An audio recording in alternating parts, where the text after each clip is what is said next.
Hi అండి. Thumbnail చూసే ఉంటారు కదా! ముందుగా అయితే లైక్ చేయండి. లైక్ చేస్తే మన వీడియో ఎక్కువ మందికి రీచ్ అవుతుంది. పృథ్వీ అలానే నిఖిల్ మధ్య చాలా ఆసక్తికరమైన ఒక డిస్కషన్ జరిగింది రాత్రి. ఇప్పటికే దాని గురించి చాలా వీడియో కూడా వైరల్ అవుతుంది వాళ్ళు మాట్లాడుకున్నవి. వై నాట్ అంటే why Nainika? Why not me? లేదా సోనియా? అంటే పృథ్వీ డైరెక్ట్‌గానే నిఖిల్‌ని కూర్చొని ఓ మాట మాట్లాడతాడు. ఎందుకు నైనికాని నువ్వు సేవ్ చేశావు? సోనియాని ఎందుకు చేయలేదు? లేకపోతే నన్నెందుకు చేయలేదు? అని డైరెక్ట్ అనమాట. నువ్వు ఆల్రెడీగా చీఫ్ అవ్వాలనుకున్నావు, చీఫ్‌ని చేయాలనుకున్నావు. తను చాలా స్ట్రాంగ్ పర్సనాలిటీ, డెసిషన్ మేకరు అని చెప్పావు. తన బ్యాలెన్స్ గాని, డెసిషన్ మేకింగ్ గాని చాలా బావుంటదన్నావు. అది ఇచ్చావు. కానీ ఇవాళ ఎందుకు తనని నైనికాని ఎందుకు చేశావు?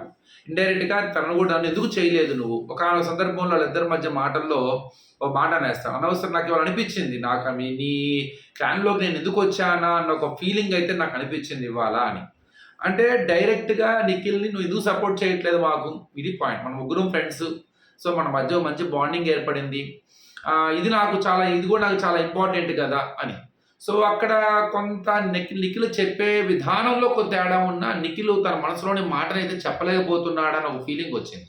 కారణం ఏంటి? నిఖిల్ చాలా క్లియర్‌గా మొన్న సోనియాకి రెడ్ ఎక్కించిన దగ్గర నుంచే కొంత కిరాక్స్ తగ్గిద్దాం అనుకున్నాడు. అయినా గూడా సోనియాకి ఇచ్చాడు. ఎందుకంటే సోనియా చాలా కాన్ఫిడెంట్‌గా ఉంటుంది. సోనియా డెసిషన్ మేకింగ్ బాగుంటుంది. అలానే సోనియా పర్సనాలిటీ కానీ, తన యొక్క యాటిట్యూడ్ గానీ, ఆ చీఫ్‌కి తగ్గట్టుగా ఉంటుంది అన్న పాయింట్ ఆఫ్ వ్యూలో ఆలోచించి ఇచ్చాను అని చెప్పి ఇచ్చాడు. అది ఇచ్చిన తర్వాత కొన్ని పంచెస్ పడ్డాయి నాగ్ సార్ దగ్గర నుంచి. అందరూ గూడా సోనియాకి ఇచ్చారని అందరూ అనుకుంటారని తెలుసు.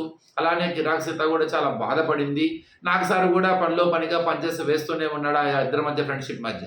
అది కొద్దిగా మైండ్‌లోనే పడింది. ఆఫ్‌కోర్స్ కన్ఫర్మ్‌గా సోనియాకైతే ఇవ్వదలుచుకోడు.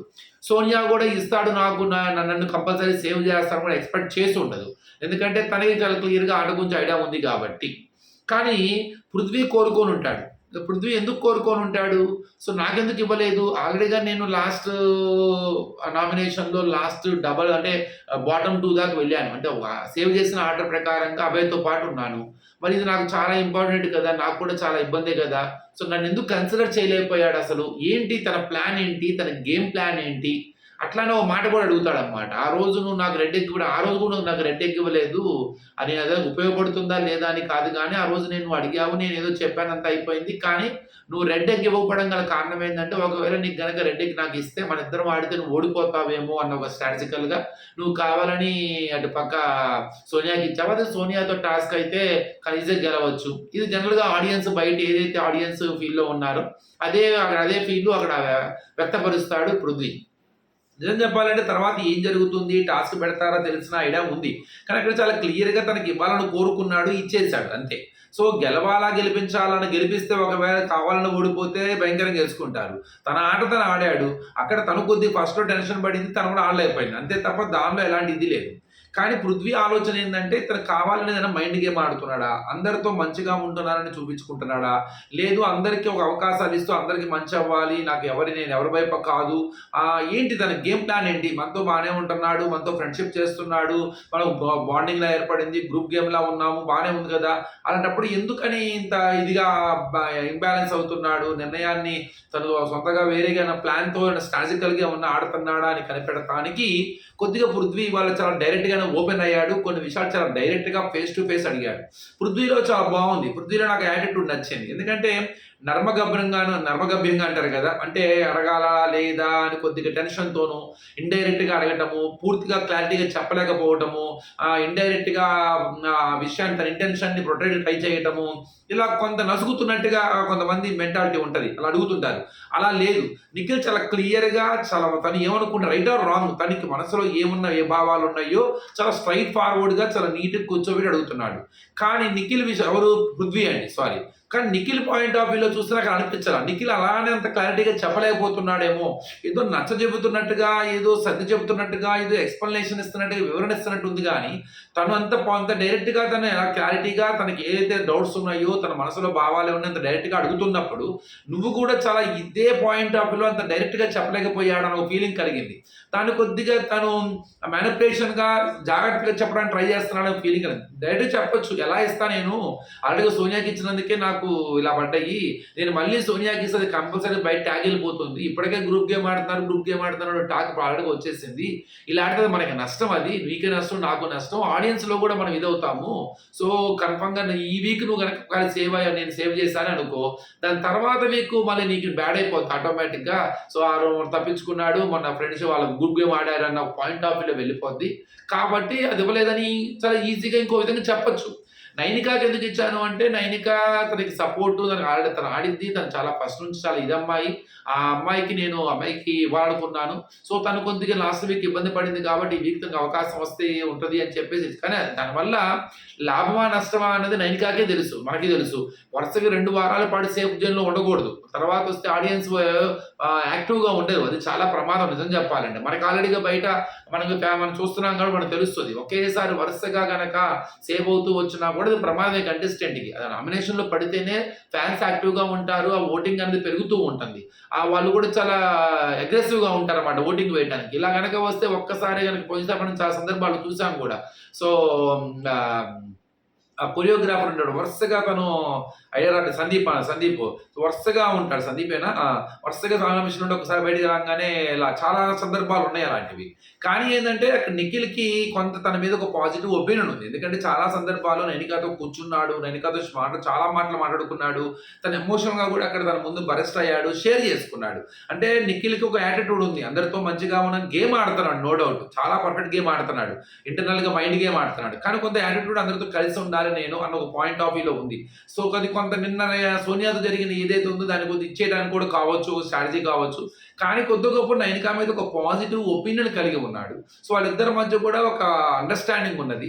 సో ఇద్దరి మధ్య ఒక తెలియని ఒక రిలేషన్ అయితే ఉన్నది. రిలేషన్ అంటే మంచి క్యూట్ రిలేషన్, ఫ్రెండ్షిప్. ఆ ఫ్రెండ్షిప్లో తనకి ఒకరి నుంచి ఒకరికి పూర్తి తెలుసు కాబట్టి తను సపోర్ట్ చేయాలనుకున్నాడు, ఉంటే బాగుండు అనుకున్నాడు. మళ్ళీ ఏమన్నా ఒకసారి లాస్ట్ వీక్ ఎట్లా కూడా సేవ్ అయింది, ఈ వీక్కి వస్తే మళ్ళీ ఏమన్నా ఎలిమినేట్ అయిపోతుందేమో అని ఒక మైండ్లో పెట్టుకొని తను సేవ్ చేయాలనుకున్నాడు, చేసేసాడు అంతే.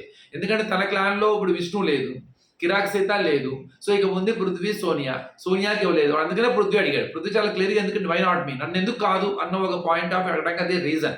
ఎందుకంటే పృథ్వీ పాయింట్ ఆఫ్ వ్యూలో ఏంటి, నేను లాస్ట్ వీక్ నామినేషన్లో ఉన్నాను, బాటమ్ 2 దాకా వెళ్ళొచ్చాను, లక్కగా నేను సేవ్ అయ్యాను, ఈ వీక్ నాకు చాలా ఎమోషన్ అని అగ్రెసివ్గా ఆడుతున్నానన్న కూడా ఒక వార్త స్ప్రెడ్ అవుతుంది, ఏమో ఆడియన్స్ ఎలా ఉంటారో, ఈ వీక్ నాకు అవకాశం వస్తే నన్ను నేను ప్రూవ్ చేసుకోవడానికి కొంత బాగుంటుంది కదా, నాకు కూడా కొంత గ్యాప్ వచ్చినట్టు ఉంటుంది కదా, ఆ పాయింట్ ఆఫ్ వ్యూలో నన్ను ఎందుకు తీసుకోలేదు అన్న పాయింట్ ఆఫ్ వ్యూ. అలానే తన మైండ్ గేమ్ని కూడా కనిపెడతాము, తను ఏంటి అసలు ఏం చెప్పబోతున్నాడు అని కూడా చాలా స్ట్రాటజికల్గా చాలా తెలివిగా అడిగినట్టు అనిపించింది అనమాట.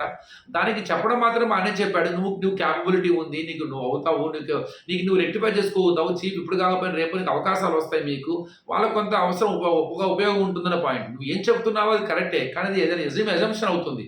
సో నేను ఉంటే కదా, ఈ వీక్ ఉంటే నేనేమైనా ప్రూవ్ చేసుకోవడానికి అవకాశం వచ్చినప్పుడు నన్ను యూజ్ చేసుకోకుండా నా క్యాపబిలిటీ ఉంది, ఇలా అమ్మాయి చేయలేదేమో, ఇలా చేస్తుందేమో, ఇలాంటి అజంప్షన్స్ ఎలా చేస్తామని కూడా చాలా పక్కాగా క్లారిటీగా అడుగుతాడు అనమాట. సో మొత్తానికి ఇద్దరు ఫ్రెండ్స్ మధ్య ఒక విచిత్రమైన డిస్కషన్ అయితే మొత్తానికి వచ్చింది. ఇదే కాదు, వీళ్ళిద్దరి మధ్య ఇంకా చాలా రావాలి, ఎందుకంటే సోనియా ఏ మాట అయితే అన్నదో, సో మీరు తన ఇద్దరిని చూస్తూ నువ్వు కూర్చున్నావంటాం కానీ అప్పుడు చాలా బాధపడటం యష్మి, అలానే యష్మి కూడా కొద్దిగా గొప్ప అర్థం ముందు పెట్టి ఆడిస్తున్నామని. ఏదేమైనా వీళ్ళిద్దరి మధ్య ఒక చిన్న ఇద్దరి మధ్య అంటే వీళ్ళిద్దరితో జరిగే ఒక బాండింగ్ ఏదైతే ఉందో అది గుడ్గా వెళ్తలేదేమో, ఒక పాజిటివ్ నెగిటివ్గానే వెళ్తుంది బయటికి, ఆడియన్స్లో కూడా ఒక నెగిటివిటీగా వెళ్తుంది. అది ఎంత తొందరగా వాళ్ళు దాన్ని సాల్వ్ చేసుకొని ఎవరికి వాళ్ళు ఇండివిజువల్ గేమ్ ఆడితేనే. అలాగే నబీల్ మాటగా మీరు గ్రూప్ గేమ్ ఆడుతున్నారనే ఒక ట్యాగ్ని కూడా ఇవ్వడానికి ప్రయత్నించాడు, అది ఆటోమేటిక్గా ఆడియన్స్లో కూడా ఆ ఫీలింగ్ వస్తుంది.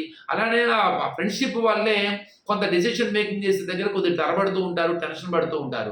కాబట్టి ఆ ఫ్రెండ్షిప్గా ఆ బాండింగ్ లేకపోతే ఎవరి ఇండివిజువల్ గేము డెసిషన్ అప్పుడు కూడా ఎలాంటి ఇబ్బంది రాదు.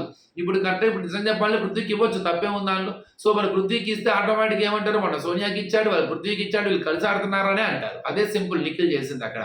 కానీ ఆ విషయాన్ని డైరెక్ట్గా చెప్పలేకపోతున్నాడేమో తన ఎదురు అన్న ఒక పాయింట్ ఆఫ్ అంటే సవ్యంగా చెప్పాలి, తనకి అర్థమయ్యేటట్టు చెప్పాలి, చిన్నగా చెప్పాలనుకున్నాడే తప్ప క్లారిటీగా గట్టిగా చెప్పట్లేదేమో అనే ఒపీనియన్ నాకు కలిగింది. సో మొత్తం మీద మీరేమంటారు, మీకేమనిపించింది?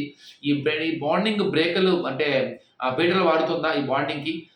చిన్నగా ఒకరి మీద ఒకరు ఒక అభిప్రాయ భేదాలు తేడా పడుతున్నాయా? చూద్దాం మరి ఏం జరగబోతుందో. మొత్తానికి వీళ్ళతో ఫ్రెండ్షిప్ ఇలానే ఉంటేనే బాగుంటుందా, ఎవరికి వాళ్ళు టగ్ ఆఫ్ వార్ ఆడితే బాగుంటుందా? నాకైతే నేను క్లియర్ చెప్తాను, ఫ్రెండ్షిప్ వల్ల ఆట పాడవకూడదు. అలానే మనం ఎంటర్టైన్మెంట్ అవ్వాలంటే అక్కడ ఫ్రెండ్షిప్ల కన్నా కూడా ఒకరికొకరు ఎదురుగా నిలబడి ఆడితే బ్రహ్మాండంగా ఉంటుంది. అది నువ్వా నేనా తాడో పేడో తెలుసుకున్నట్టు ఉంటుంది. అప్పుడే మజా వస్తుంది ఆటలో, వాళ్ళకు కూడా అది మంచి జరుగుతుంది. చూద్దాం మరి ఏం జరగబోతుందో. ఈ ఫ్రెండ్షిప్కి వీటిల వారి సమయం అయితే ఆసనమైంది. ఇది బద్దలవుతుందా, లేకపోతే బాండింగ్ గట్టిగానే ఉంటుందా, ఫెవికాల్ బాండింగ్ లాగా? చూద్దాం మరి. థ్యాంక్ యూ అండి. లైక్ చేయండి, షేర్ చేయండి, సబ్స్క్రైబ్ చేసుకోవడం మాత్రం మర్చిపోమాకండి.